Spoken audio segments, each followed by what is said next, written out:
Michaela Renava alongside Sam Galanis in the Nesson studios as spring training is about to get underway. And Sam, I want to talk to you about the Red Sox just seeming to be in better position heading into this spring training than they were last year. Safe to say the rotation more solid this time around. Yeah, for sure. I mean, obviously acquiring David Price last offseason was a huge move for the Red Sox, but having Chris Sale now is even bigger, and having Rick Porcello coming off a Cy Young season, really having those 1, 2, 3 spots solidified really gives them one of the best rotations in the league, as opposed to last year when you had David Price, but there were all questions behind him pretty much.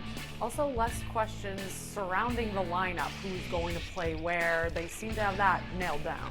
Yeah, for the most part, every position we know who's going to start there next season. You have some questions around third base where you don't know how Pablo Sandoval is going to perform, but we know Brock Holt can do that, and he has more room to move around the field. Now that Mookie Betts, Jackie Bradley Jr., and Andrew Benintendi are pretty much solidified as starters for the Red Sox, there are fewer questions about who will fill in behind them, and they just basically have more depth on their bench right now. And then, what about getting swept in the playoffs? Do you think that will fuel them, provide any motivation? Absolutely, especially because you look at the roster and there are so many young guys who had their first taste of the playoffs and got immediately swept.